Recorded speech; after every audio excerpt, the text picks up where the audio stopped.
তো আমি এই মুহূর্তে বক্তব্য রাখার জন্য আহ্বান জানাচ্ছি সংবাদকর্মী আশরাফ হোসেনকে।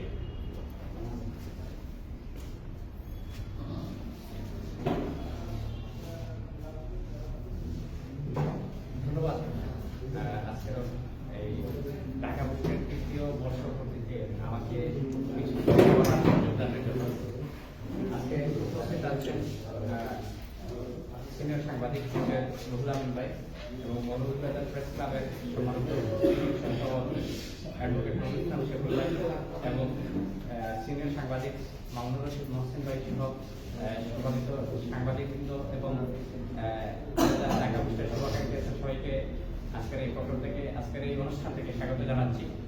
এবং আপনারা জানেন 2021 সালে 16ই ফেব্রুয়ারি ঢাকা পোস্ট যাত্রা শুরু করেছিল।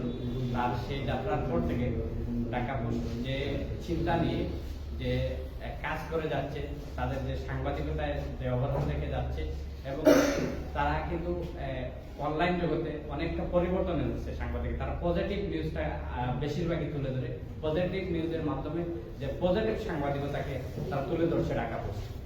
সেক্ষেত্রে আমরা বিভিন্ন অনলাইন দেখি বা বিভিন্ন পত্রিকা দেখি, সেক্ষেত্রে কিন্তু ঢাকা পোস্ট অনেক এগিয়ে আছে এবং অনলাইনের দিকে ঢাকা পোস্ট দ্বিতীয় স্থানে অবস্থান করছে বর্তমানে এই সময়। এত অল্প সময়ের মধ্যে একটি পত্রিকা অনলাইনের মধ্যে এই অবস্থান, তার শক্ত অবস্থান, মজবুত অবস্থান জানা দিচ্ছে যে কিভাবে তারা পাঠকের আস্থা অর্জন করেছে। আমরা চাই ঢাকা পোস্ট এখন যেভাবে ধারাবাহিকতা রাখছে ভবিষ্যতেও ধারাবাহিকতা রাখবে এবং সেই আস্থা, পাঠকের আস্থা অর্জন করবে। এবং আমাদের যে মৌলভীবাজার যারা প্রতিনিধিত্ব করেন নাইম আছে, সে অত্যন্ত প্রতিশ্রুতিশীল সাংবাদিক এবং তার ভালো ভালো নিউজগুলো পত্রিকার প্রকাশের মাধ্যমে মৌলভীবাজারের পজিটিভ মৌলভীবাজারকে তুলে ধরছে এবং সেই সাথে তার একটি অবদানও সে এই বছরে তৈরি হয়েছে। সে ঢাকা পোস্টের 2022 সালের সেরা প্রতিবেদক নির্বাচিত হয়েছে।